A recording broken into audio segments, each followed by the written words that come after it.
right.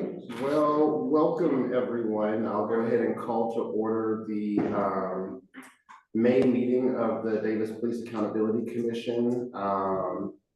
And I'll actually, can we make the agenda visible? Yes. And then I'll do roll call. My understanding is one of our members is on the way, but with our folks so far, Commissioner Sherman, Commissioner Bliss, here.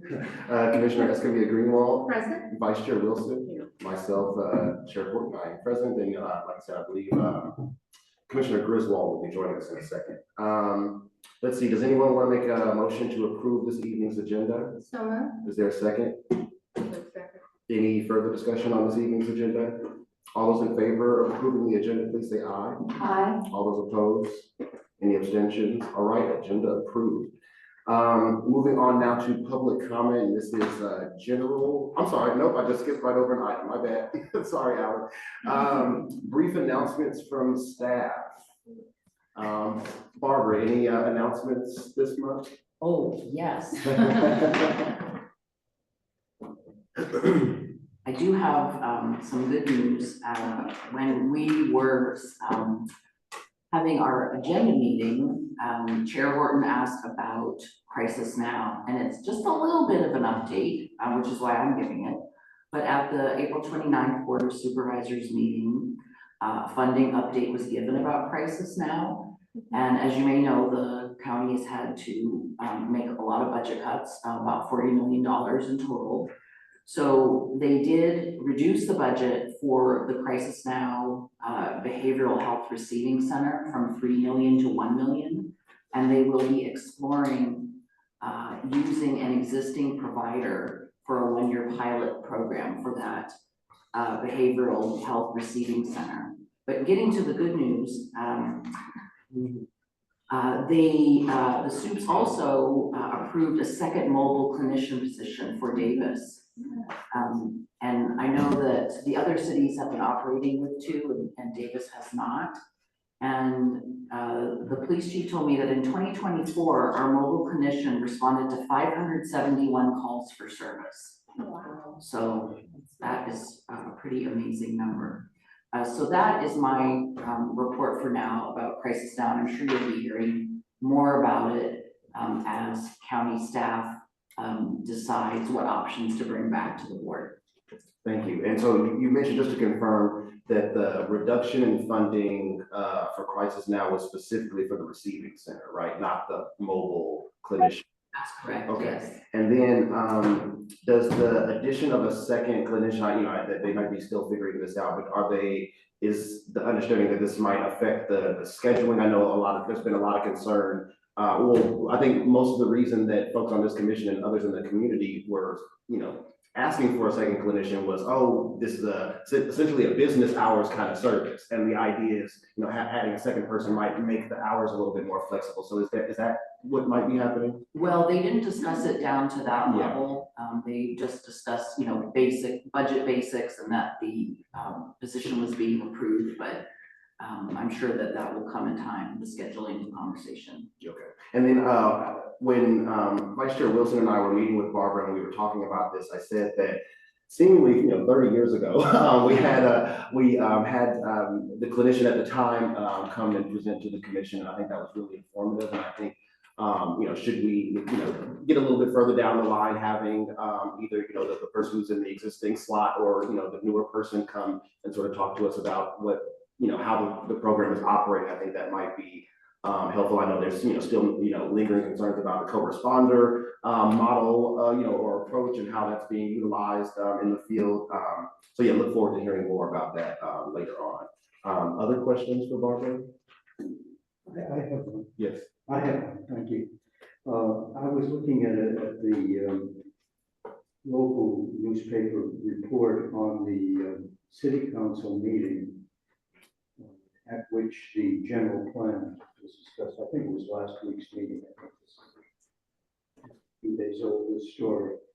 And it talked about, in the article, it says each commission was asked, and I don't know what the accuracy was, just quoting what I'm reading, and asking you essentially each commissioner was asked to provide feedback to RAMI, RAIMI plus Associates about pressing issues that the general plan needs to address, as well as feedback on project outcomes relating to housing, environment, climate, and equity.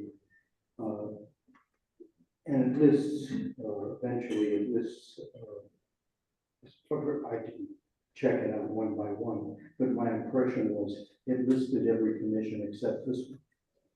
So I'm wondering, is there some reason for that? Is it Let me just- ask it for could be you. just an inaccuracy in the report, but I'm wondering if there is anything we know about. I know the general plan outreach is just getting started, so let me ask about that for you and I will let you know. All right, thank you. Other questions? Go ahead. Yes, Chair, I wanted to make sure that, that council. Yeah, I think it might be coming from the other Zoom side.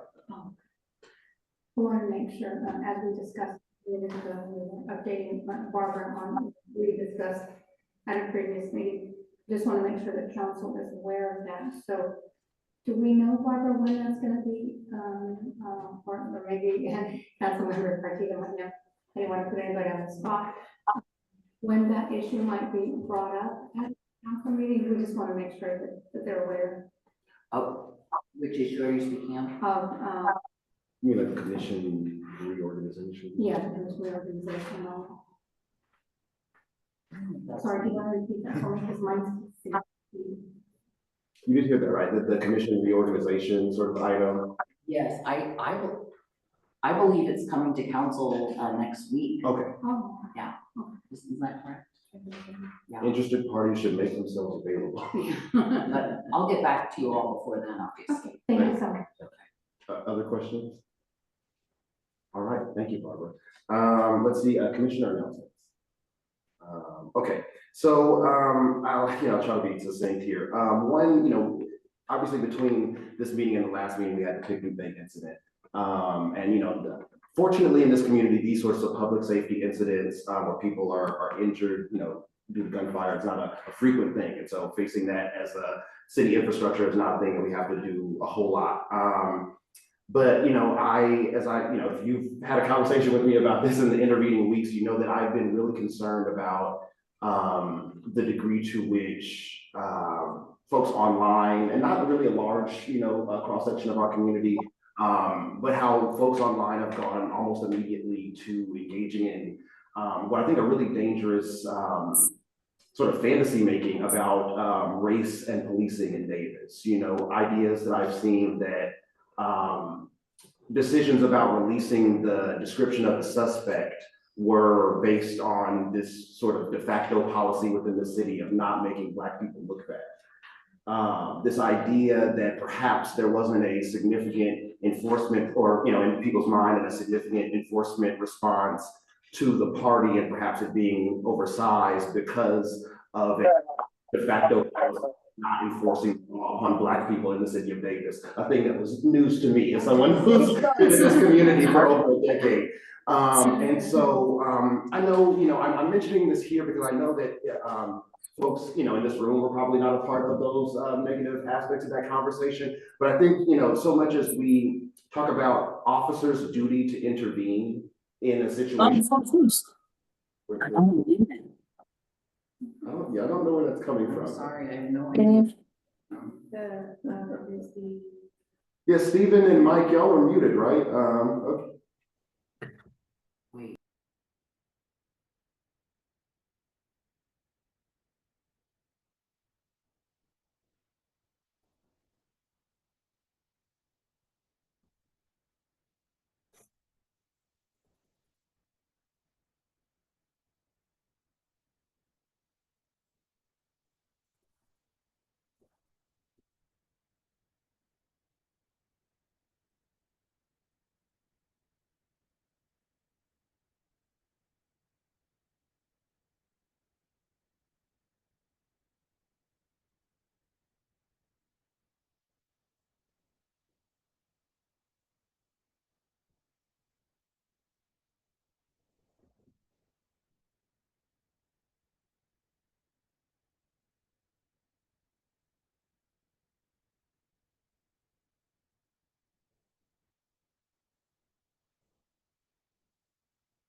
Steve, can you hear me?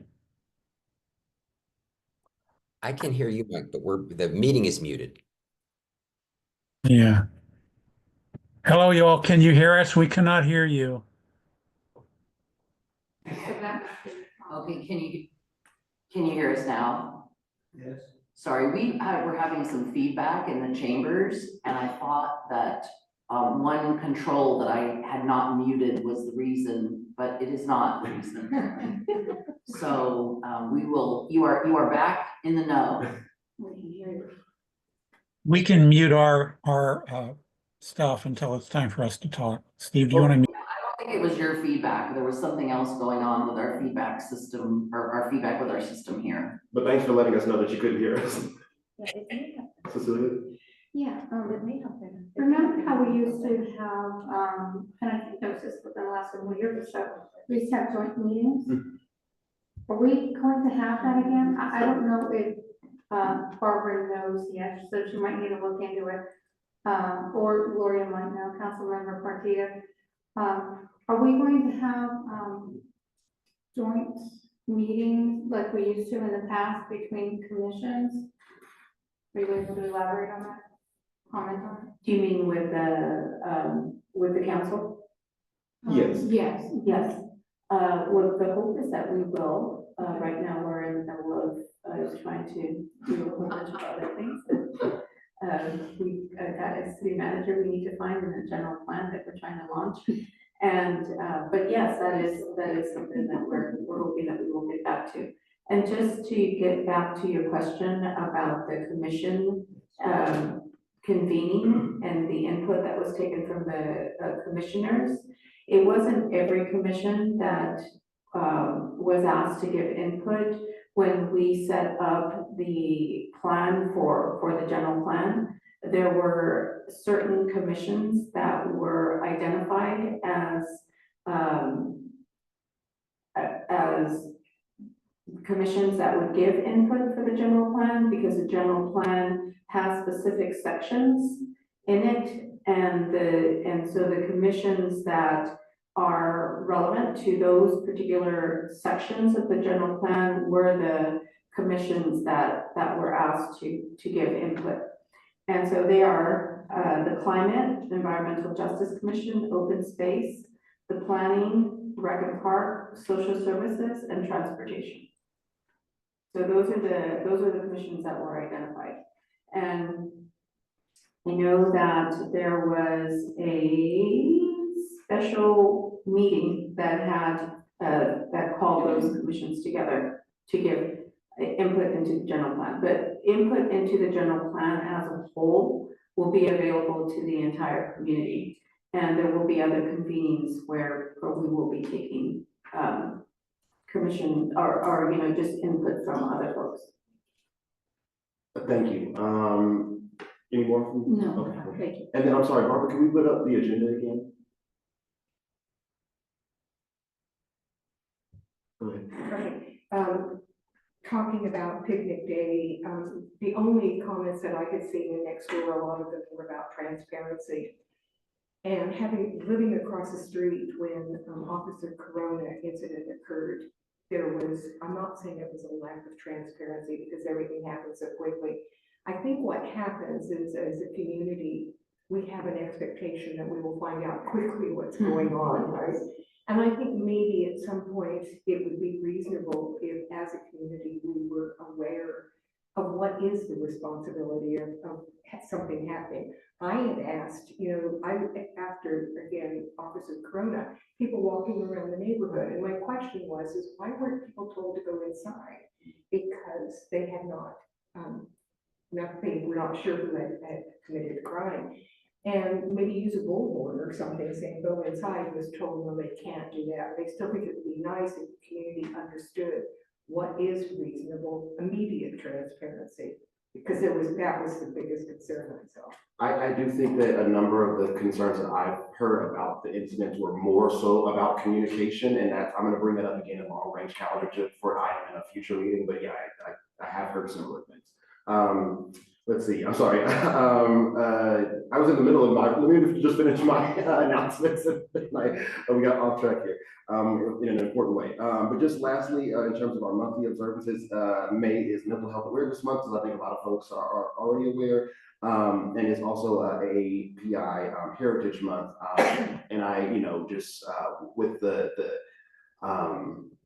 really harsh climate there is with regard to the student immigrants in this country, and with so many student immigrants here in our community being of a PI sort of heritage group, I think making sure that we are affirmatively going back to that duty to intervene sort of concept, making sure that we are making our community welcoming to that, those members of our community are very important. Other commissioner announcements, council liaison. I can't think of anything right now. All right, thank you. Let's see, now taking us back to, I skipped the gun earlier, public comment. This is general public comment, so this is not items not on our agenda. Or if you anticipate you won't be able to stay for an item later on, I would welcome folks to the public comment podium. And I'll be timing on my phone. Hi, Alan Hirsch. Just give me a shout out, 30 seconds. Making people welcome. Come on down to the farmer's market. I have lawn signs that love your neighbor, wherever you're from, you're glad. Your neighbor with multiple languages. Hindu and Mandarin are also on the list. Homeless, we're gonna see, with the cuts in federal spending and whatnot, we may see an increase in homeless problems. It's important that the blame be put elsewhere, so that our city staff, our people who are first responders are stuck with the problem, know that we support them, and the community doesn't come down on the city, or the responsibility falls elsewhere. Doxing, and the city's contributing to that. I know there's a big pressure in some parts of the community to dox people who think they are doing microaggressions and whatnot, and report hate incidents, hate crimes, hate incidents, and the city's collecting them, and those can be used to basically have people shipped overseas. It's very scary for our students and whatnot. It's scary. We need to be sensitive to how the police uses this data, and be aware that people are afraid of being pictured and taken pictures of. This is really an issue here. And I think the city, we need to have a clear protocol of how that data is used, because the unvetted data that the police collects in terms of hate incidents can be weaponized. Fourth, free speech. How much time do I have? Free speech. We got free speech is an elemental right. We got it back into the farmers market partially. The farmers market manager, Randy McNear, doesn't really want to have us there. She has cut the number of spaces by basically putting more onerous requirements on crowding and things like that. She has a place where Cool Davis used to table. She's now decided it's too crowded. The city needs to do some bike parking, which basically constrains the amount of space we have available. Free speech is elemental. And also, I'll tell you a little incident with the fire marshal. Randy was down there with the fire marshal on Wednesday afternoon. She was trying to basically have the fire marshal declare the parking spaces where we set in would not be safe, because the cars just turned in there. What, 30 seconds? 30, they could turn in. And she was getting the fire marshal to say, oh, we can't put booze in there anymore. And basically, I overheard it, I stepped in, and I'm a little pushy, of course. I said, cars parked behind these booths, so no other car couldn't turn in the parking space. So Randy backed away. But there is a hostility toward free speech. There's a hostility toward the activity in the community in the area there. And Randy is not accountable. And the city reduced the total, there's no visibility of how it's managed anymore. The city eliminated the used to be, the city required under contract, under the Ground Act, visibility of how they ran the farmers market. And they eliminated that. There's no visibility. Randy has no accountability and no visibility represented the board. I'm not saying the board has bad intentions. I'm not saying the board has bad intentions, but basically the community has no place of putting values into the process of the management.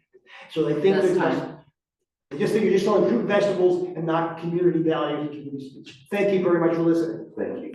Any other general public comment? Go ahead. I have minutes, I'm just gonna read them really quickly. One of them, I was curious if there was enough police at the gathering. Two, was there alcohol sold at the event? I was surprised the mayor and the chief of police didn't make a joint statement because minors were shot. I didn't understand the press conference from the police officer, Beckwith, who spoke for 11 minutes. I didn't understand why, I was concerned that because on the day of the picnic, that was also the prior night, the governor of Pennsylvania, who's Jewish, his house was firebombed. And so I was wondering if the police were aware that that was the beginning of Passover. And also on April the 16th, one of the eastbound lanes of Codell was blocked, and there was a police pulling cars over, and I would like to know what that was about. And then also, when will it be on your agenda? Herrera versus Las Vegas, that is the latest case coming out of the Ninth Circuit where the police can be sued if there is no weapons in regards to a restraint of a homeless person. And the sheriff in Sacramento said that he would not dispatch deputies to any incident anymore in regards to a mental health crisis. So, and then lastly, are there any agendas for the public? Because if there are none, you know, that is a $25,000 fine with Superior Court. Thank you. Can you repeat the case that you cited? It's Herrera versus Las Vegas. Barbara, I don't know if you want to repeat what we talked about at the beginning of the meeting with regard to the agendas? Yeah, that was my oversight. We do have one agenda, that is a copy, that is in the binder there. And I am brand new to this role. And so, I didn't know to make multiple copies. I knew to make one. So we do have one. Well, this is a legal body, and that would be a violation of state law. And there must be agendas for the public. You don't have to make it. It depends on how many people come to public meetings, but the law does require that there be agendas for the meeting, so that is a direct violation. Well, I understand. I understand No, what you're saying. I'm just giving, you know, I understand it, you, but I'm just letting you all know that because I'm well versed in the Brown Act. Thank you. Let's see, our consent calendar. Anyone want to make a motion to approve our April minutes? So moved. Is there a second? I have changed. Oh, I'm sorry, go ahead, please. On item C where it said data sharing program, and then you have West Sacramento example and Justice Counts. And it talks about how the chief presented the free program Justice Counts, but it didn't say anything. The West Sacramento part was the Commons. And that's why I had sent out the newsletter so that people could take a look at the data that they're doing from Rochester. So I think we need to add something here that the discussion was also made about the Measures for Justice Commons program for police dashboard, which will cost money. But it does have the advantage of having a citizen advisory process. And I hope that people on the PAC took a look at it. An example would be incidents of force where they not only give all the force, but whether a weapon was displayed or brandished, a physical hold, bodily force, pepper spray, taser, baton, canine, other lethal force. It talks about whether the subject is injured, the police officers are injured. Having the community involved gives a whole different aspect than, I looked up the Department of Justice program and there is no data available. But I'd love to have something in there that says we did discuss this program and the advantages and disadvantages of having community involvement and creating a database. And that we recognize that there's a charge for this, but the DA in Yolo County found a way to do it, and we have it for the prosecution. I'll add that to the minutes I that we appreciate discussed it Measure for because Justice. this kind of was truncated, and that's one of the reasons I sent out the material for people to look at. So thanks.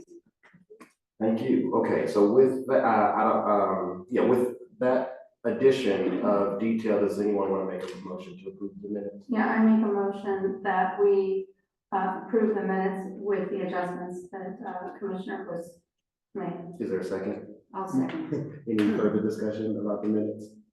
All those in favor of approving, please say aye. Aye. All those opposed? Any abstentions? All right, minutes approved. So this, if you could scroll down a little bit, Barbara. Sure. But I think, yes, okay, so police auditor update. Mike, Stephen, take it away. Hopefully our sound is gonna be all working. Hello, everyone. I hope you can hear us better than we can hear you. It's really very hard right now except for Dylan, the rest of you are coming in and out. So we're kind of sort of figuring out what you're talking about, but it's been hard. I hope we're clearer than you are. Are we? Yeah, you're very clear. Yes. Okay, great. So we do have a couple cases that'll be probably the thing that we'll feature for our part of the agenda. Steve was actually the one who reviewed these cases, so I'm going to turn that part off over to him, as well as for him to actually talk about some pending items that are also on the complaint log. Steve? So thank you, Mike, and good evening, everybody. Thank you for accommodating us remotely. As Mike said, we have a couple of cases that have made their way all the way through the system. They were complaints from the back half of 2024 that the department investigated, reviewed. They alerted us, gave us the opportunity to review the finalized investigation. And then we had some interactions back with the department and with the city before it made its way to you folks and a public release. So just so you understand a little bit about the process that underlies these things. So these have been well vetted, and we have two cases to talk about, and I will just kind of take them in order. The first one on the agenda was a complaint about a wrongful detention that a mother contacted the department about on behalf of her teenage daughter. The young woman was a student, I believe, and she came home and talked to her mom and said that she had been stopped, had been in a convenience store on her way home from school, was stopped by two police officers who apparently believed that she had been shoplifting. She said that she was detained for a few minutes while they questioned her and searched her belongings, and then she was allowed to leave with nothing further. The mother was concerned about the detention and had suspicions that because both she and her daughter are Black, that there may have been a racial profiling component to the police actions there. So the department took the complaint and did some initial research in terms of calls for service, because I think the mom called in on the very day that the daughter came home and reported this incident.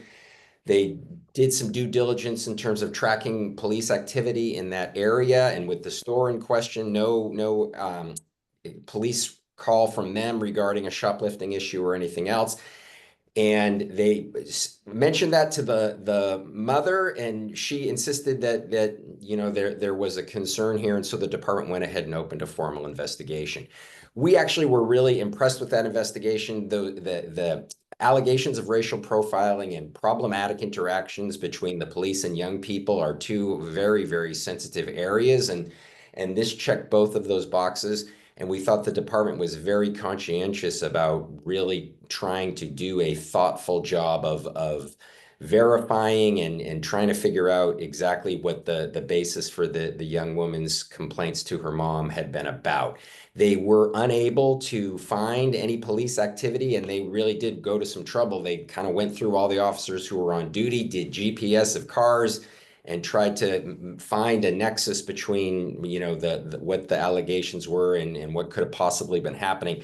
She had some, and that they also had a formal interview with the young woman and her mom and a representative from the school where the young woman was attending. So they tried to make it kind of a supportive environment, had a long conversation with her, and ultimately they were unable to validate her allegations, or really even to establish that any contact with the police other than a brief passing interaction with a supervisor who happened to be at the same convenience store and was caught on surveillance camera. So that, and the young woman did not say that you know, that had been where the problem was. So a lot of due diligence, no basis for they weren't able to identify any officers even to make them the subjects of the case, and ultimately determined that there was nothing actionable about the complaint. So that one ended up being unfounded.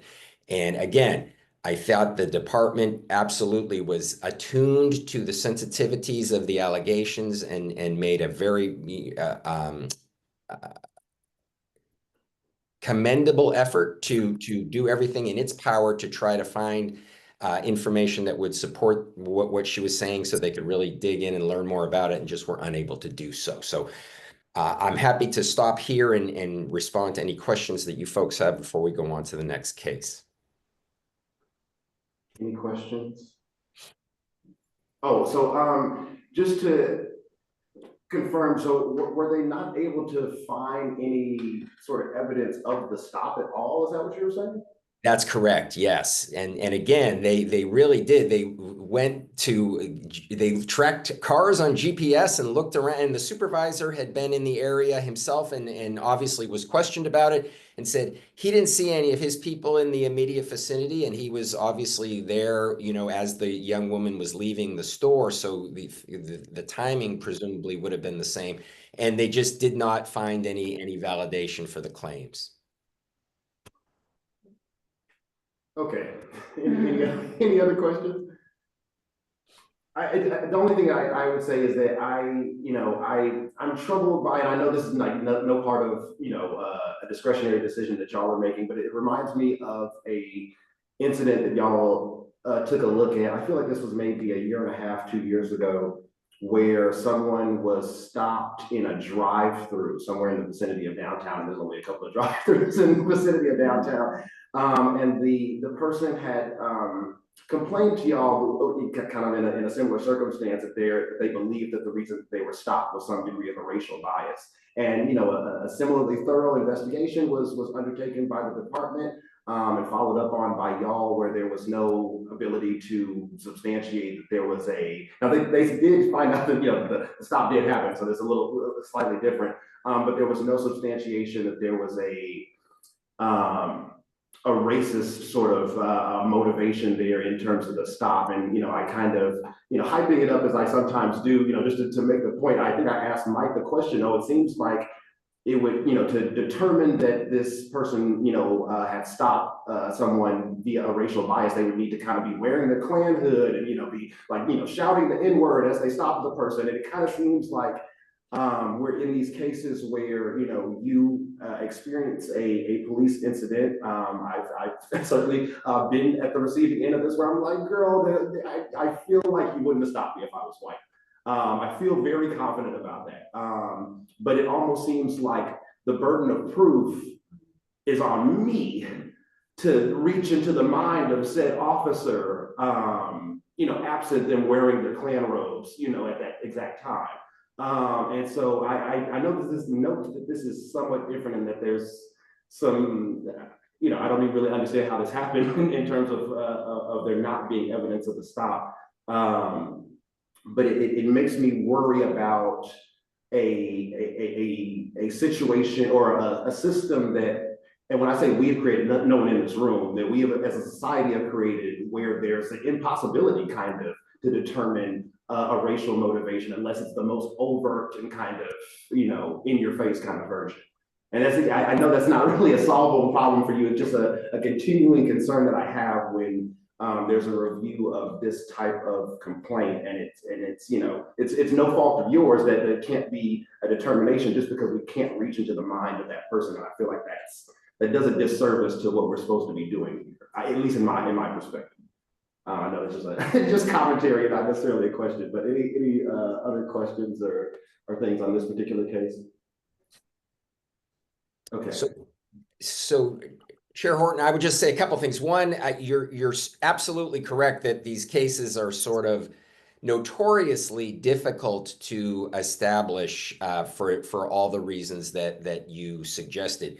And we do work with agencies to try to, be as diligent as possible rather than just, have it be one person's impression versus the officer's denial, and that's the end of it.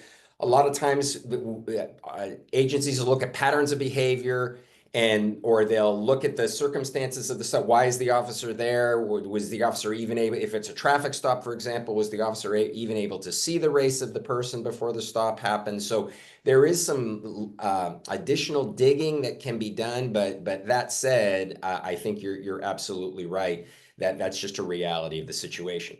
Having said that, this case, as you pointed out a couple minutes ago, is really in a different category because it isn't as if, yeah, we found it, we watched it, and then the officers denied there was a racial bias. They literally never even found a contact between the young woman and officers at that day and time. So it was really in a different category. So since it was the mother who actually brought the concern to you in the first place, was she notified, obviously, that you were unable to find anything that occurred? And if so, was she acceptance? Did she accept it? So the complaint was actually lodged with the department, and I know that the department, I'm not sure the answer to your question. Certainly the complainants are notified at the back end of this process, and so they are able to be told what would happen. And my sense is the department really did make every effort to leave the mother with the impression that the department was taking it seriously. And I want to go back to that interview with the mom and daughter and a school official that really was designed to give every opportunity for the young woman to be heard and understood, and for the department to kind of share what it could about its investigation. So I don't have a specific answer to your question because the complaint was not made directly to us, but I know that the notification definitely would have occurred. That was the exact question I had. Other? One of the questions I had when I was reading this was, is there a possibility that there was like security that she might have run into and confused for police? I don't know if that was part of what the officers looked into. Because I think there was there, when you talk about like supervisors, so the supervisors at the convenience store or wherever, I'm not even sure where she was at.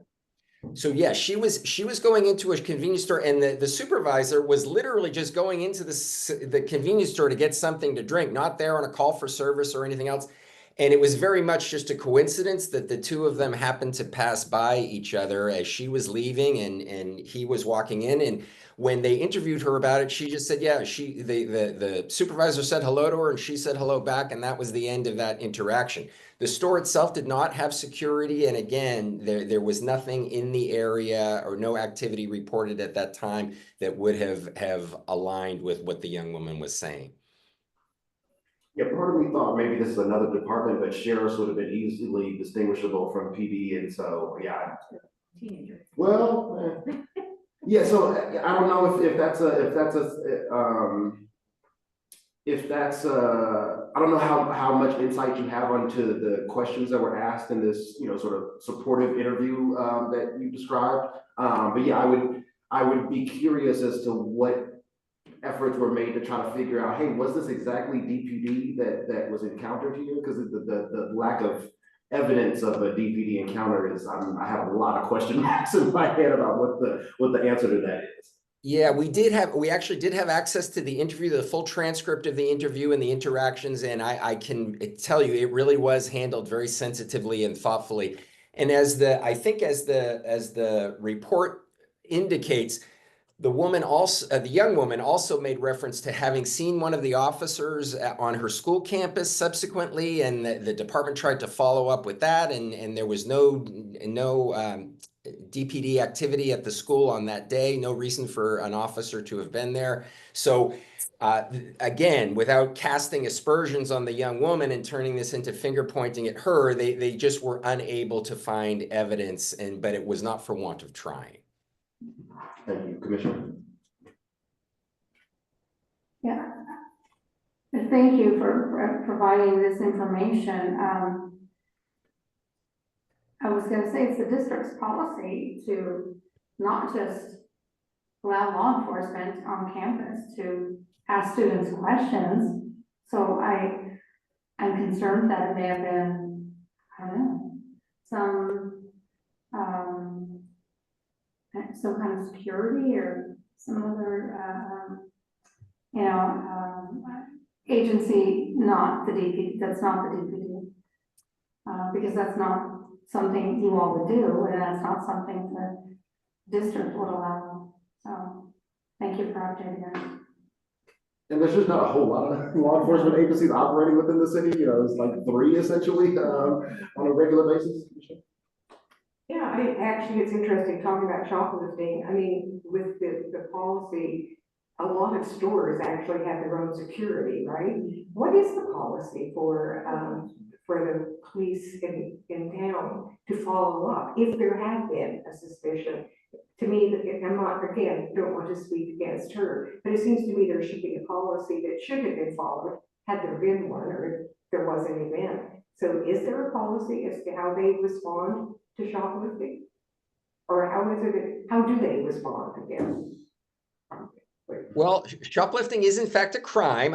So a lot of it is going to depend on the store. Obviously, the store would be the complaining party in a situation like that, and the situations where it could come about are obviously various.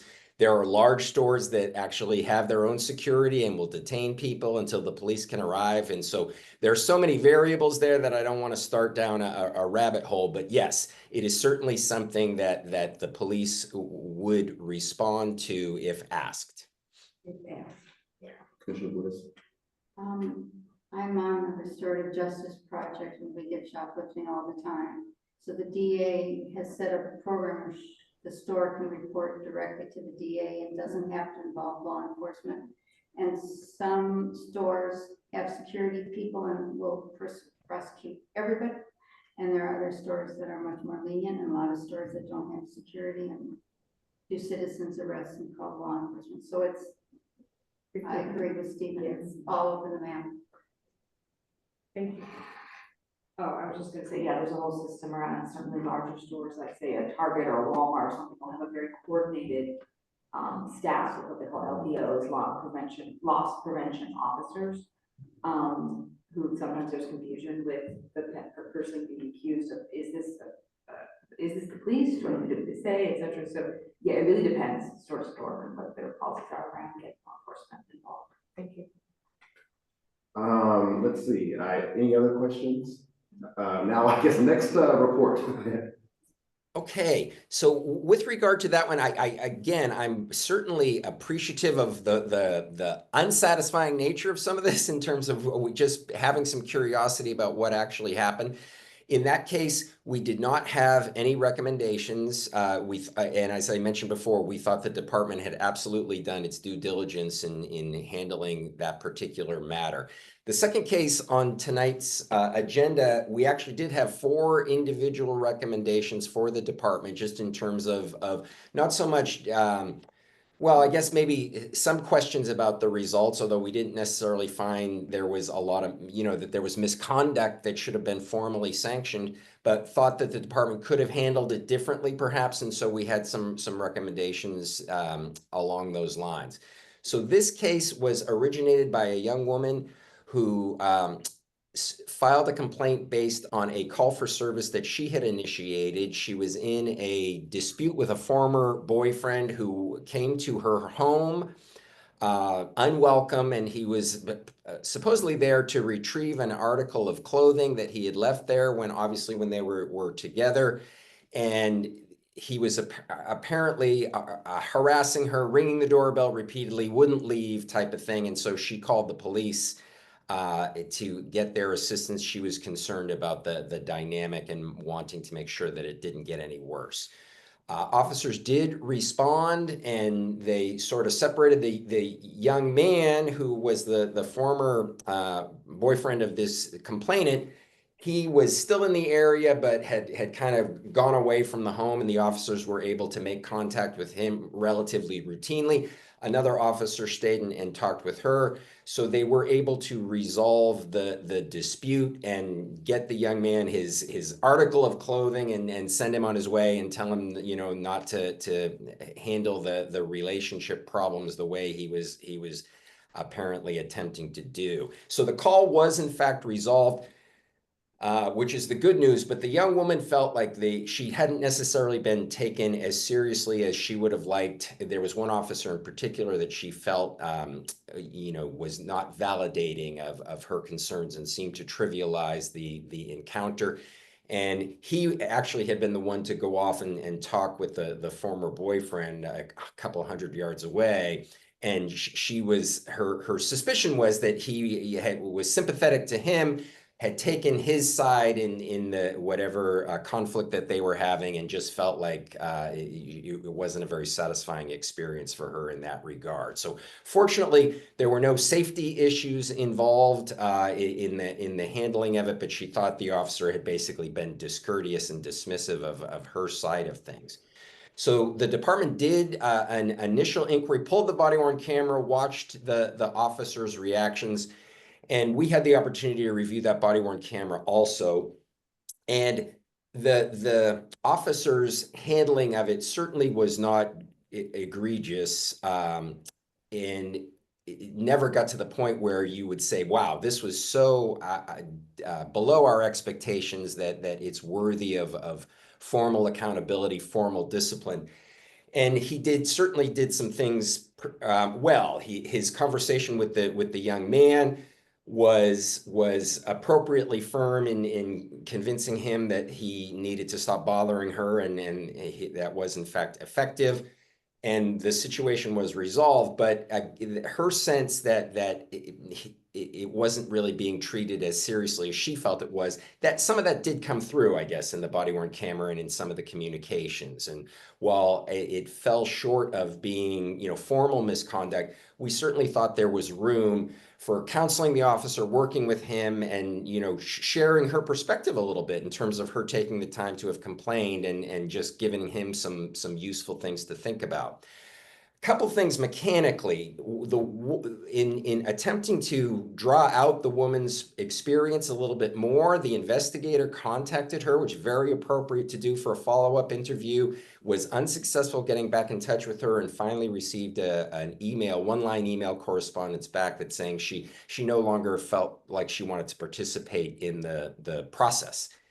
And the department, because of that, decided to categorize the complaint as withdrawn and basically ended its inquiry into it. And we thought that was kind of suboptimal in terms of not necessarily that again, an outcome should have been different and they should have been a sustained finding and the officer should have been disciplined and got away with something because the woman just ended up withdrawing. But because we don't feel like the complainant's preferences one way or the other should necessarily dictate the substantive outcome of the case. And we certainly felt like there was enough evidence there for the department to follow through and reach a conclusion. So we talk about that in our recommendations. Similarly, we make recommendations about using these cases as opportunities to go beyond the bottom line question of whether there was a formal sustained policy violation or not, and use it as a performance review sort of thing, and a chance to meet with the officer, talk with the officer, counsel the officer about some other options, And we felt like the department didn't take full advantage of that opportunity, in part because, again, the woman ended up just withdrawing her complaint. And so the process basically stopped. And then last but not least, we had a mechanical recommendation. One of the moments that was in dispute was the nature of a phone call that the officer had with her when he was on his way over to the scene. He got in touch with her by phone as he was driving over to the call, and she didn't particularly, I think, appreciate how that had gone. We didn't have access to that because it wasn't captured on body-worn camera. And so our recommendation was to the department was to review its policy. The officer hadn't done anything wrong. It's not an expectation for Davis PD to deploy the cameras in those situations. But we thought it might be worth the department taking a look at it, because there are a lot of agencies where if you're going to have that kind of contact, even if it's telephonic, the officers would just routinely engage their cameras, and that way the interaction is captured. So fortunately, it was a relatively, how should I put this? A relatively peaceful resolution to the dispute that the young woman had been having. And again, the officer's performance could have been better, but certainly wasn't terrible. And we just felt like there was some meat on the bone there for the department to engage a little bit more than it did. And again, as with the first one, happy to answer any questions that you have. Thank you, Stephen. Any questions? Just to confirm, the policy of engaging the camera when you're engaged in like a phone conversation with someone, you're saying that that's a standard practice in some other departments? Yes, the different departments have different rules of engagement as far as the body-worn camera is concerned, in terms of when the officers are expected to turn on, when it's arriving at a call, when they get a call over the radio. There's a little bit of variety in how agencies handle that. Okay, thank you. Other questions? All right, I think we have one more, right?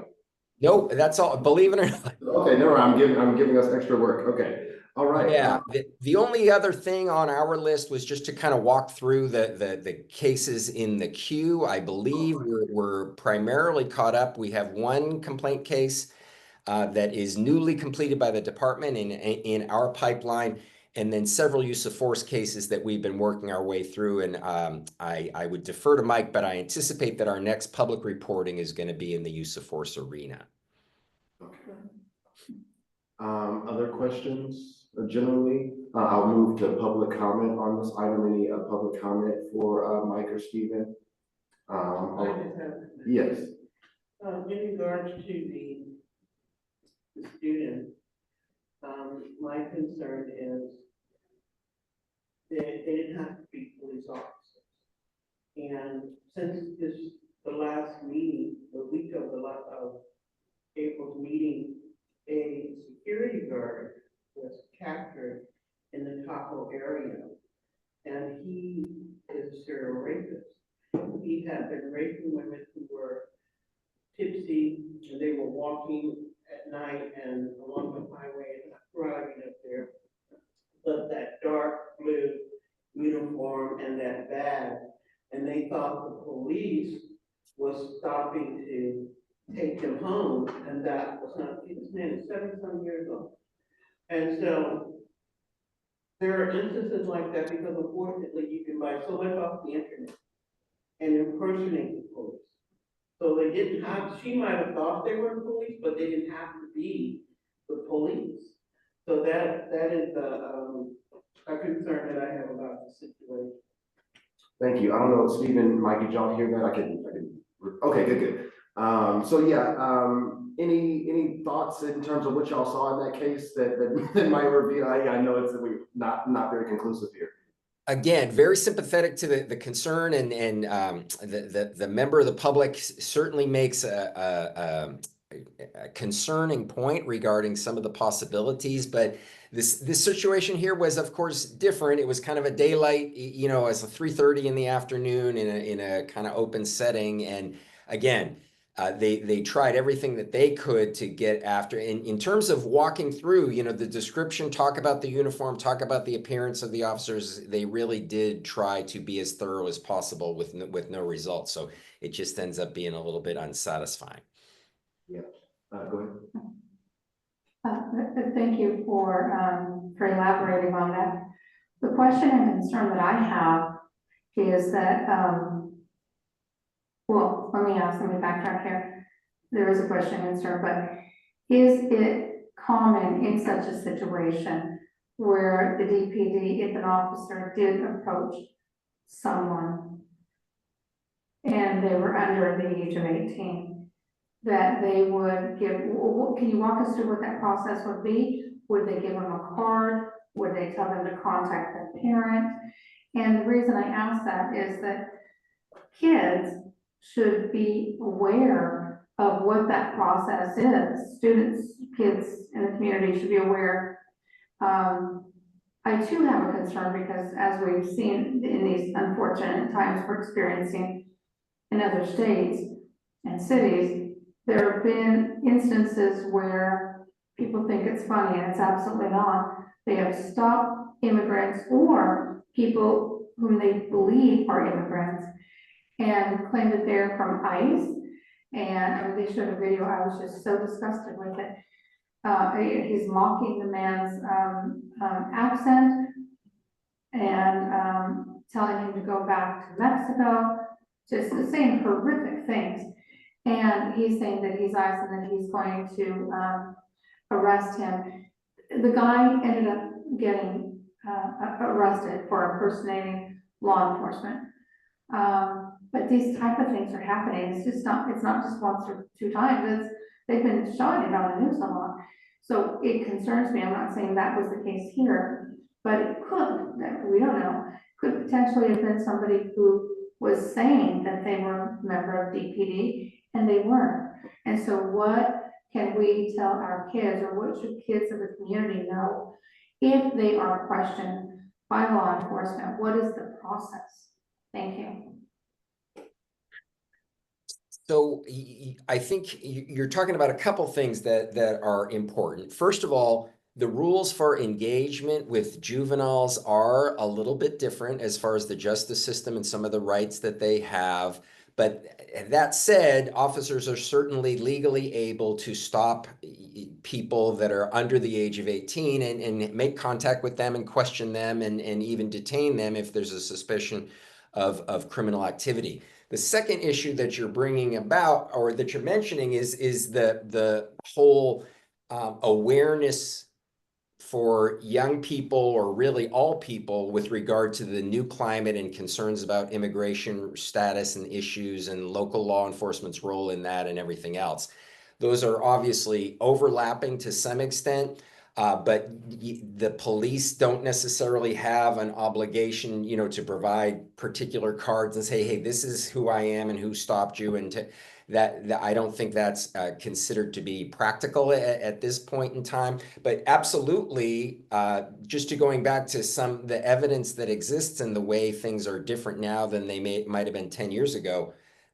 Officers who are stopping somebody in a situation like that, even if it's just a walk up on the street, in-person contact, they should be engaging their body-worn cameras so that if someone had a subsequent issue, that it could be followed up on. Okay. Thank you. Any other questions? I have one. Go ahead. For some time, we've experienced a great value in our relationship with you, Michael and Steve, in that you are kind of like our eyes and ears out in the world. You work in many communities that are not Davis, and seems to me that we have often learned and benefited from your experiences in other places. And I don't recall in recent months we've really talked much about this. So in the light of all of the challenges, to put it mildly, that we find ourselves facing these days in the relationship between law enforcement and the public. I wonder if we kind of, maybe with a few examples, if you think it appropriate, or just in a general roundup, because we haven't done it for a while, if there's anything you'd like to tell us about what you see in other places that are different than what you see working with the Davis PD, and any recommendations that you might be making to Davis PD based on those experiences. And underscoring it all, what we as a commission, Police Accountability Commission, can learn in terms of expectations of us. Mike, I'm going to defer to you with this one. I feel like I've been talking too much, so take it away. Commissioner Sherman, it's a great question. I think every jurisdiction is being challenged in all kinds of ways with regard to, I guess you could call it new leadership at the federal level. And it's creating a lot of uncertainty, not only for the communities that the police, but for the police themselves. But I don't think there's anything that comes immediately to mind with regard to specific recommendations for the commission or for the Davis Police Department at this point, but we certainly are watching what's going on in different jurisdictions, and if there are challenges or things that are going better, that's one of the reasons that I think we are in different jurisdictions, is because we can then take that information or those challenges and then export them into Davis. But other than it's a whole new world out there. One thing that is challenging chiefs throughout the state of California is what they should do when ICE indicates that there is going to be some kind of activity in the city. The progressive cities, including the city of Davis, certainly have protocols that would prevent them from getting directly involved unless there was really an emergent situation. So, some chiefs definitely want to know what's going on in their city if ICE is coming in.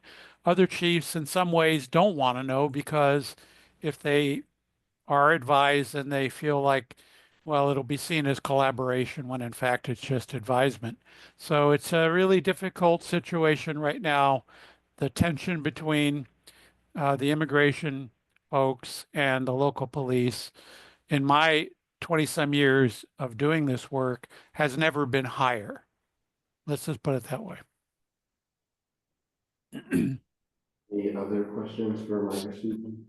Thank you, Mike. You bet, Tom. Yes, I echo that, thanks, and then we'll, I guess, move to, actually, Barbara, can you bring up the agenda again? I think I know what the next item is, but I don't want to. Oh, thank you. Oh, yeah, there it is. So yes, item 7A, which is our military equipment annual review. And I know we had a little bit of a conversation in our agenda planning meeting about where this fell in the year's sort of expected calendar of work. But do you have a summary that you wanted? Well, so there is a staff report in the packet from Chief Henry, and how I was directed that this would go would be that in the past, when when this item has been presented to you, after you have read the staff report, if you have any comments, I would write those down and then pass those to council when they review the item in June. Okay. Because I had initially asked, well, is someone from PD presenting, or how does this work? And Chief Henry said it was similar to how the surveillance equipment item worked, where you would read a staff report and then you would discuss the staff report and comment on it, and then I would take those notes, and those would be reflected in the record. Okay, so, I'm sorry, unless you have something different to say, maybe can we bring up that staff report onto the screen? Yes. Just, while we're having that discussion, but, Because we didn't get it in our packet. oh, let's, We got the policy, but not a report on the different pieces and how they were used. So that's what my. oh, I see confusion what was. you're saying, okay.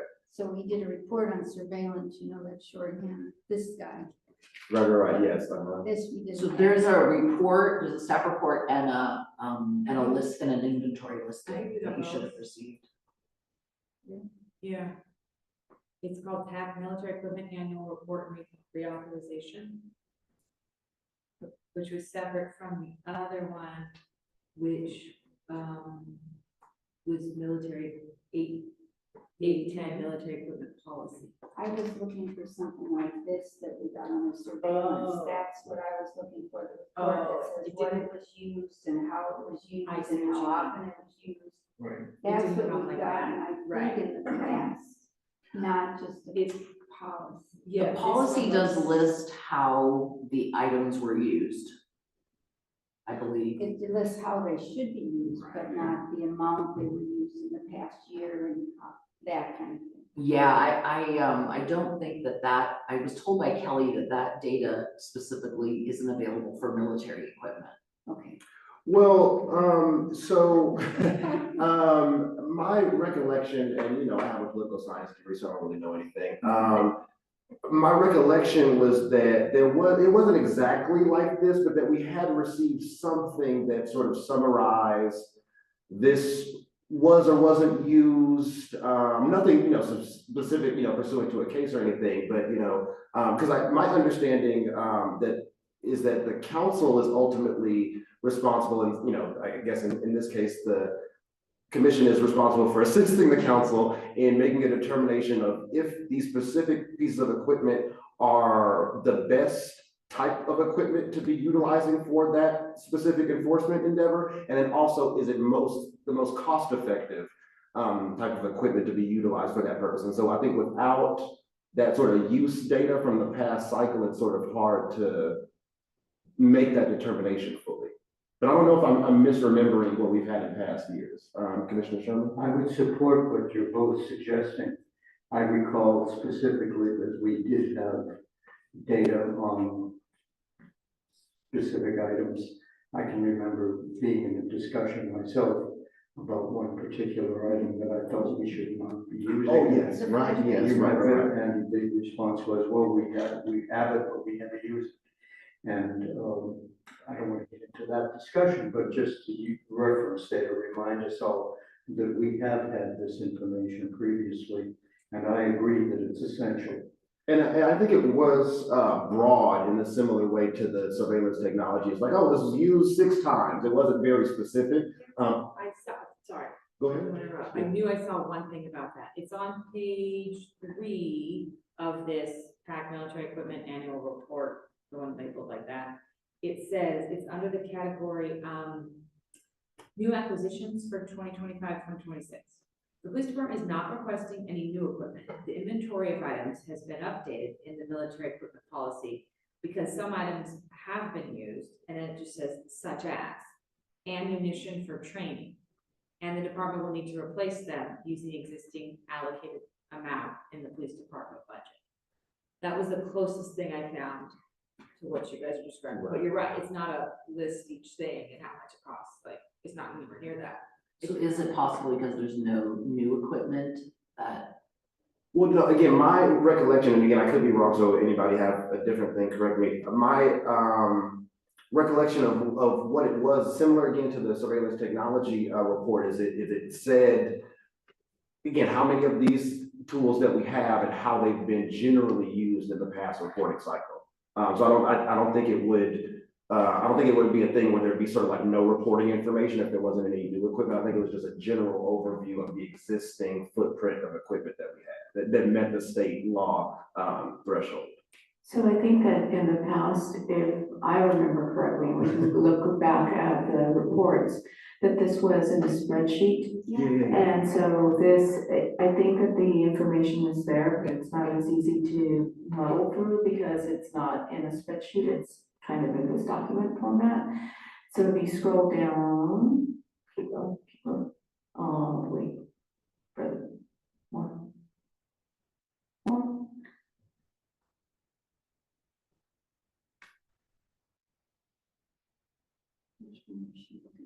I'm just looking on the screen, or No, that's, which, oh, which document? which document? I think the 81. So right around here. So you've got like the quantities, you've got the authorized uses, keep going. Ooh, okay, keep going. Yeah, it just doesn't say like they've used it, but I think that what is here, it's got like the amounts that we have, like how, like when they would have to be replaced. And then, but what I'm not seeing is, like if they have used it in things, I'm sure if we did like a search in the document, if you did like a document search, you would be able to find. I don't think so, because I think this document, which is actually, Is actually labeled draft even. I Uh-huh. don't think this document is something that's like, oh, for this year, here's our report. This is like, I mean, it's from the policy manual. It's telling them what they need to do. And for example, at 810.6 on page 3, it says the department shall submit an annual military equipment report to the city council that addresses each type of military equipment possessed. And it also shall make each annual military equipment report publicly available. And the equipment report shall at a minimum include the following information. And it has a whole list of like. Of what they're bullet supposed to points. report, so maybe this isn't Yeah. that report, This this is is not a the different report, this report. is the policy. Mhm. And then the report that they did send did not list these things. This report, This is not a report, this document is a policy. okay. And then they said what they call the report, but it did not follow the policy. Okay, so maybe I have a process question. Yeah, I'm sorry, I don't know, did you have more? I thought initially it did, but I've come around to agree that it does not. Right, They're yeah. not following the policy. So, this is, I guess a question for either Councilmember Partita or, Barbara. Is there because this is ultimately, council's responsibility to make a determination on, and that we're advising, at least if I understand correctly. Is there a timeline in terms of the council's need to, decide on this, to make a determination as to, or to make this report, excuse me? That I don't know. I do know that in the staff report, it says that the plan is to bring it to the June 17th council meeting. Okay. So yeah. And I did ask, I said, would But there we be a would have member one more of the? meeting before then, would Yes, we so, not? yeah, we would have one more commission meeting before that Oh, council okay. meeting. So what I would ask is if you could, if you could do some digging, Barbara, Sure. to see if, it's perhaps, in our reshuffling of the deck of who's in what chair, in public safety and in, the police department, that it might have been intended to be included here and it just wasn't. Well, and it could be that, we have new chiefs. so Right, it could yeah, be that this is the way that he's choosing to list the inventory. I hope not. But yeah, so, can you please take a look and see Sure, of what course. the result is, and hopefully if there is the type of reports that, Commissioner Griswold saw listed in the policy, then we can review that at our June meeting and then give that feedback to council, for their June 17th meeting. Right, yeah. And if I could also note one more thing, back on this, what they're calling annual report, on that document, page 3, it says, where did that go? It says, sorry, I had it in my mind. Oh, okay. On page 3, under a heading of the total annual cost for each type of military equipment. Then it says the annual costs are described in attachment B. But the military equipment policy, but up above, it says military equipment policy, attachment A. So obviously this is kind of a mess. Like they're referring to different attachments, and we don't know what they are, and they're not listing what they say they're supposed to, So I'm wondering if, because this is a draft, they might still be working on the rest of this, Mhm. right? That will be attached later on, but that is a question for us to send off. Okay, yeah, so hopefully more information in June. So we I can- do know these were the only documents sent to me. Yeah, okay, so that's good. Commissioner Boyce? One of the things I was specifically looking for this tonight was, and thanks to, the video that we got sent on the tasers. And tasers are just not mentioned much in here. There's no policy that I could find on use of tasers. The only thing I could find was the training guide. I don't know, because it's not regulated by any regulatory agency, there's no safety requirements, whether it's really not considered. I found it were mentioned one time in one report as a specific thing, but we don't have, and that was one thing. Yeah, I don't know was what category that falls into. Interested in tasers because we have 3 complaints coming up about use of tasers. And the information I found about it is there's huge safety issues with it. Not that I think we misuse them, but I do think it's an important thing that I'd like us to look at more. Maybe we should suggest that at long range. Yes, I mean, and at the tail end of the video that you're talking about, there's an officer from a small town department that I can't remember the name of right now, was, speaking to, people not misusing them. There's a lot of viewpoint that there's not support from these companies in terms of making sure that there is good information in terms of what the risks are, using them in this way can have this sort of risk. And so I think more information to support officers doing the best possible job is necessary. But the good news is we didn't buy it from this company. Yes. We don't get ours from. Right, thankfully. Okay, so yeah, well, I'll try, or maybe Commissioner Bliss, you could bring that up at long range. Okay. Other things that we need to handle in this military item before we move on. I'll open up for public comment on this item. If not, we'll take it back to the commission. Anything final? Okay, all right, next item is our subcommittee updates. And the only one that we have right now is the subcommittee that consists of myself, Commissioner Sherman, and Commissioner Escamilla Greenwald about the auditor review. So I think, as y'all will recall, we had a meeting in March, in advance of our March commission meeting, just the 3 of us. And then we had another meeting just earlier this evening with the 3 of us, and then also Mike and Stephen. As you can probably imagine, our report is that we are glad to have Mike and Stephen's work and are glad to be supported by them, and look forward to that continuing. And hope that y'all agree on this commission. But as I think we shared from our first meeting a couple of months ago, our thing is, hey, we like Mike and Stephen's work so much, we want to make sure that there's not going to be, particularly with, as Mike called the new leadership out in DC, that none of that would be threatened, or the important sort of role that has in the community would be in jeopardy. And so we had 2 areas, and I think Commissioner Escamilla Greenwald kind of previewed one of them that we want to make some adjustment to. But the first is that actually in one of Mike's first reviews, I think before Stephen, or before we got to know Stephen, at least on the meetings, he might have been working there at the time, but we didn't get to interact with him. But he brought up the whole idea of the general policy audits that we've now undertaken, I think 3 or 4 of at this point. That was sort of an untapped sort of resource in his in the services that he could offer the city of Davis.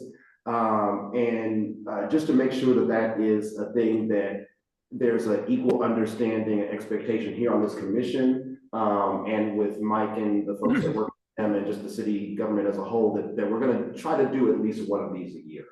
I think that's kind of the unspoken expectation, but particularly when there's going to be the anticipated change up of membership here in 2 months. I think making sure that those kind of things that are just sort of unspoken expectations are, written down somewhere. So we want to make sure that we, we want to recommend an edit to the, I think people toss around the term authorizing resolution. I don't know what the actual title is, but that sets up Mike's work with us.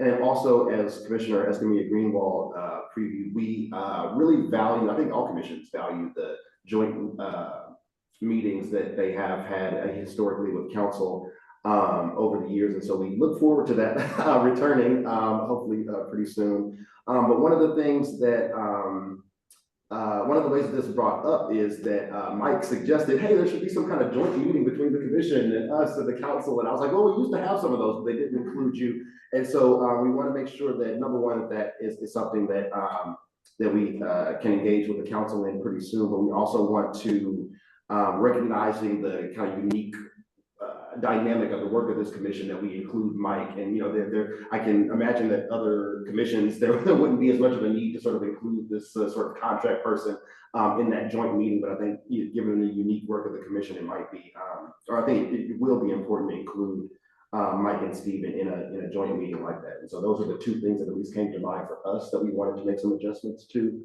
But I don't know if Commissioner Sherman or Escamilla Greenwald have anything to add with regard to what.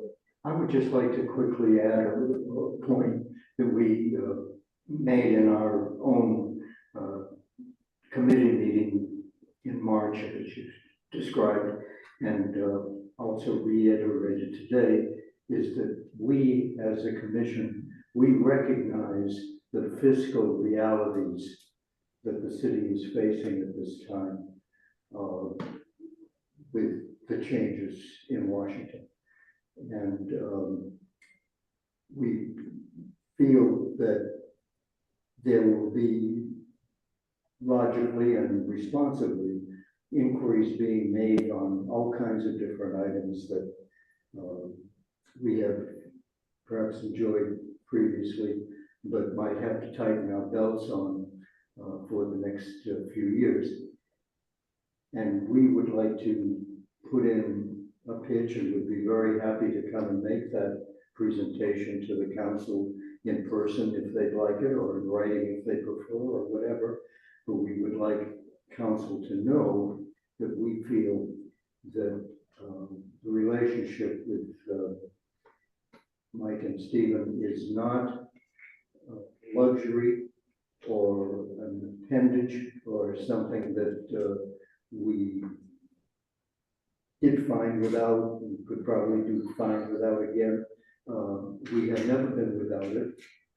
They were appointed, if not at the same time that our commission was created, it may have been even earlier. But it was all part of the same general effort being made following the 2017 picnic day incident, so-called. I hate that word because it dismisses it just something else. It was more than something else. However, it was the birth of, it was the genesis of this commission and of the City of Davis relationship with outside experts. And they're vital to our commission. And I think we all agree on that, and we want council to know that. So Chair Horton, can I ask, what form has this review taken in the past? So it's as longtime commissioners know, it's winded in its sort of shape in the past. I think at sometimes it's been like just a motion that was like a couple of sentences long, and then I think at other times, particularly in the first couple of years, it was more of a document that sort of listed out things in a more narrative. That was a question that I sort of had, for commission colleagues about how we wanted to package, that review, sort of particularly the review of their work and our satisfaction with it, but also these recommendations. Are slightly different, and we can sort of package them in a different way. But I don't know if folks had thoughts about how best to sort of share ultimately with the council our views about the IPA's work.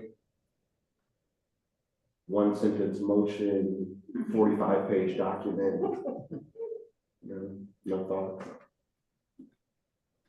I expected to say something. No, not you specifically. I'm turning to everybody. Go ahead. Okay. Yeah. When we talked, we shared, and you stated this, but we shared that we believe, as in the past, I think especially more so now, given the current climate of things, not in Davis, but nationwide. And there has been, in the past, when events happen, congratulations to our Chairman Tom Fan Award being recipient. But for example, with Tom Highland, there's events that happen nationally, they have this trickle down effect, not in just Davis, but in various communities. And so, it's imperative to have the PAC for those reasons. You know, some might say, well, everything's okay, there's nothing going on, we really needed that. Yes, we do, because I guarantee the minute the PAC were to go away, stuff would start bubbling up.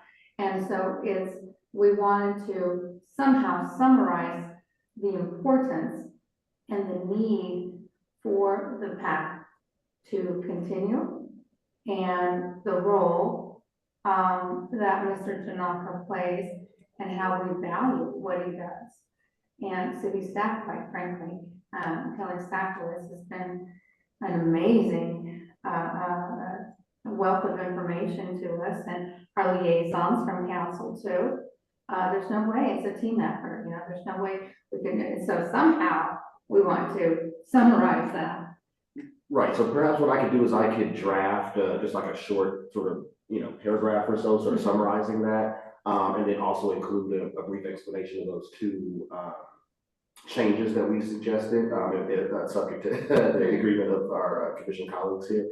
And then we can approve that, for lack of a better term, at our June meeting. Does that sound like a way of handling it? Okay. Councilmember Martina. I like to have things organized in sort of buckets. If you're going to present a report, I kind of like to just have the thoughts, in this area, this is what we feel about our auditor. Things like communication, things that are important to the fact that you could sort of think about what things are valued and how they meet those expectations. I think that would be a good way to sort of package it up and to think about going forward. These are some areas that we would like to see, which you've already mentioned. Okay. Yes. Other thoughts about? Because my mind gets very. Yes. It's not like y'all are only reading one of those reports. Commissioner. You could possibly go back and see some of the other ones in those categories, because there were definitely ones that were more segmented in specific spots, and then you could put those would be buckets. We could borrow some bucket ideas. Borrow bucket ideas. Yes. Other ideas, thoughts about the shape of our review? Okay, public comment on this item. Any public comment? I'll take it back to the commission. So yeah, I'll go ahead and start working on that, and I'll of course lean upon the wisdom of my committee colleagues, Commissioner Sherman and Escamilla Greenwald, and then I'll bring that back for the June meeting. Which might be, very sadly, might be my last meeting with the commission. But anyway, I just want to I don't know if maybe we should talk about that at a certain point, maybe at the next meeting. But yeah, I don't know who of us here is up for possible renewal in June. I know myself and Commissioner Escamilla Greenwald are, but I can't remember who exactly. You? Okay. But anyway, we're getting off topic. I don't want to get us too far off. So yeah, I'll bring that back to the June meeting. Let's see, now we're at long range, and you had an item. Yeah, I really like to put the topic of tasers on the agenda and find out whether we have more anything internal beyond the field guide, which just shows how they work. And, you know, there's a very general sense in this military equipment thing that you shouldn't, you know, you should always try to de-escalate, et cetera, but I just don't see that word taser being too much in there, and they may call it something else. There's a fancy other word for it that I saw maybe, but it's difficult to sort of pull it out. And I think it's important, given what I've learned about the difficulties with it. Vice Chair Wilson reminds me that we had a discussion in our agenda planning meeting about kind of better optimizing the long range calendar. And so one of the things that we talked about doing going forward is, you know, in the item that you just brought up, sort of saying, hey, this was brought up by Commissioner Bliss at the May, you know, 2025 meeting, so that if we're, you know, perhaps if you're not on the commission anymore, we can sort of figure out what was the intent there in that item. Because sometimes we get months, sometimes you know, years separated from when an item was brought up on long range, and so I think we hope that will help us have that be a more informed process. And then there was another, I feel like there was a second thing. It was, but I don't remember what it is. If it's important, hopefully we'll remember it. But so, you know, you'll likely see that on long range calendars going forward. Other suggestions for future meetings? I just brought the Oh, yes, thank you. long range. Thank you. Other items for future meetings? Go ahead. I just wanted to agree with Commissioner Bliss. That is a very important topic, I think, for us to talk about. Years ago, when tasers first came on, it was before this commission, I think it was before the Human Relations Commission, we expressed concern about taser usage. And because, well, we expressed concern about it, and then it was approved, this was years ago. And unfortunately, there was a young man who was tasered. He came to one meeting, and his face, half of his face is no longer, he can't move it. And I think he ended up suing the city or something like that. It just, there's so many concerns about tasers. I mean, you know, first it's like, oh, okay, that's better than a gun, right? Because it demobilizes people. But depending upon how it's used, it can really still cause extreme harm to people. So I think it's a good item to look at to review. Thank you. Yeah, the reason that I did share that with you guys was because I did think it was something that was of concern, and I also did share it with all the members of the Community Advisory Board. Our meeting is not until next week, so I don't know what kind of a response, but when I did bring it up at our last meeting, the chief basically spoke about the training, not about basically what had there been any current usage, but he did bring up about the training. Yes, I had intended to thank you for distributing that. I thought I knew about tasers, and I thought I knew they were safe. And I am happy to admit now that I learned differently. They are very dangerous, and I think the presentation that you shared with us is just kind of an overview, but certainly to continue use of them or continue the availability of them in our police department without a lot more study would be inadvised, would be irresponsible, actually. So we want to be real careful that we're not talking about a non-agendized What item. we need is to do an investigation of our own, not just to rely upon the presentation that caught our attention. Maybe it'll turn out to be wrong, I don't think so, but we do need to investigate, and that will give us more ammunition in our quiver to make, if we choose, as a result, to recommend that they not be used. Barbara reminds me, let's be sure that we keep our long-range calendar commentary to, just as Kelly, sometimes reminded us, do you agree that this should be on the agenda? We want to make sure that it's not one of us sort of, with a pet project, sort of trying to put something on the agenda, so yeah. No worries, it's a good time, because we got new people in, in the situation. Okay, any other, requests for future agenda items? Okay, so I have.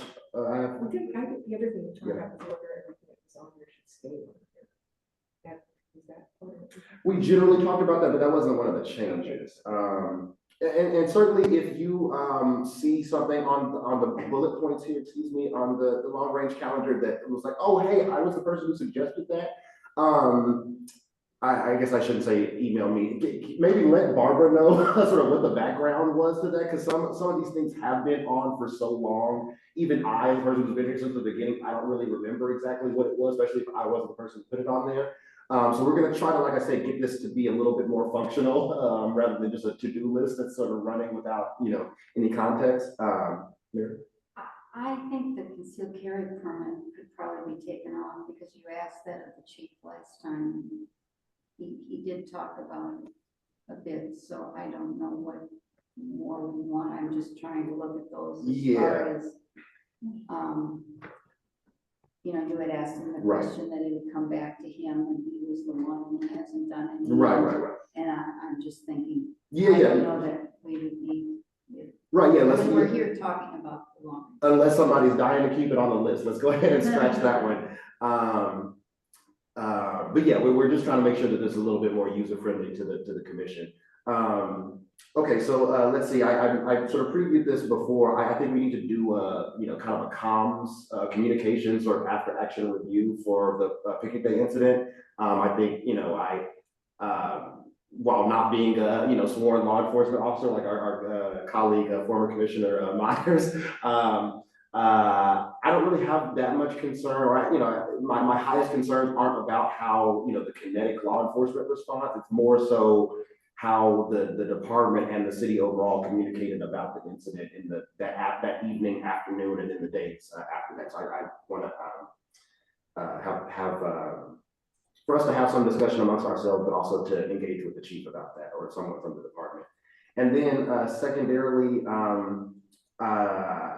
I engaged, we had an agenda item on this at I guess that must have been last month's meeting, about this plan for a downtown specific police officer, and the sort of, broader conversation about downtown public safety and concerns that people have with respect to law enforcement issues downtown, which is kind of a separate pile of discussion from issues about unhoused folks downtown, or people with mental health challenges that are in the downtown area. I had a subsequent conversation with the executive director of the Downtown Business Association, just to get a better understanding for myself as to what business leaders were looking to see there from this new officer, and that was distinct from the issues regarding unhoused folks. And sort of at the end of that conversation, Brett offered, hey, it might be helpful to come down to the commission to maybe give a little bit more of that understanding of why this was sort of brought forward by business leaders. And then it might also be another opportunity to engage with the department about what how that new officer gels with the homeless outreach personnel that we have operating downtown as well. So that's two items that I have. Go ahead. Yeah. Actually, I have another question about the long term. How does something get moved from the long term to like the next meeting?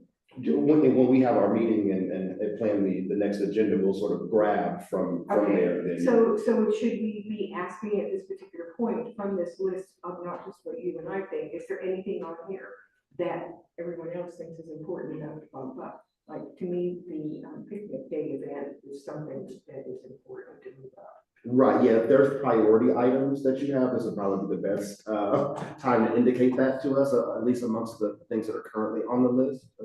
Yeah, I think that picnic day incident is a priority, and not necessarily like how it was handled, but just you know, like what we've discussed about being able to provide more information to the public at the appropriate time. Right. Other priority items that folks definitely want to see sooner rather than later? The way everybody sounded like tasers would be right. Yes, up there, right, yes, so, yes. well, No, it's always good to verbalize. No, it's not on the list. Yeah, right. Others?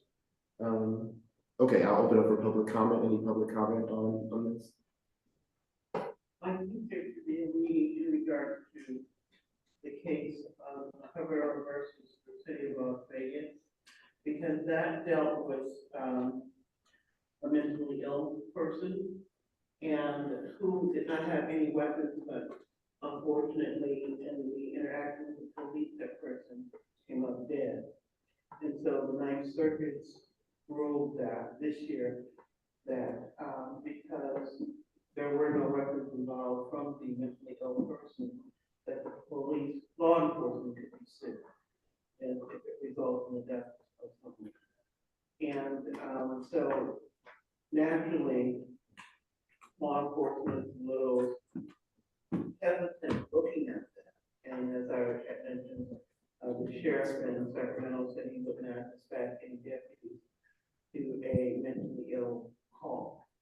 So, and I think that there should be a meeting with the PAC, social services, and perhaps human resources, because the mental illness is a very broad term, very broad term.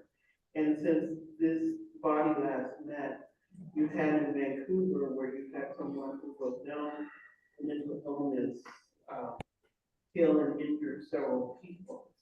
And so it can, you know, something that bad can manifest itself a moment's notice, or it may never manifest itself. But definitely to be aware of mental illnesses. And I'll say this finally, I don't think the police are the best solution to mental illness in many cases. And I think this is where perhaps there could be a team like New York. I think there's 3 people that answer those calls, but the police are there for their safety. And the other people is social services and a couple of other things. And it's sort of like a triage where they are the ones who are really engaging with the unhoused or mentally ill person. And as I said, the police are there for their protection, because the other people are aware of the resources for that particular situation. And that's something that the police just does not deal with, unfortunately. Thank you. Any other public comment on this item? So perhaps what we can do is, this might be a good sort of follow-up to our sort of short conversation about Crisis Now earlier in this meeting. You know, first of all, I just need to do some, you know, Vice Chair Wilson has brought up the case. You know, I just need to do some reading into the background there. But I think for now, it might be good for us to put a, you know, DPD engagement with the mental health sort of population follow-up as a sort of a holding item on the long range. And then once I and, you know, Vice Chair Wilson take a look at more of this case, we can sort of zero that down a little bit more specifically. Other last minute items from the commission? Okay. Wanted to say that if there are members of the public or members of the community that are interested in applying to the commission, we do have vacancies and we would love to have people submit their applications. Well, the one thing is, correct me if I'm wrong, but didn't they close on the 2nd? Oh. For this current cycle of We commission? did close on the 2nd, although I'm in a meeting tomorrow to Oh. see the outcome of the Outreach. submissions. Yeah, okay. Yeah, because I was encouraging a number of people to do that myself, and I was like, hey, this Friday is the last day.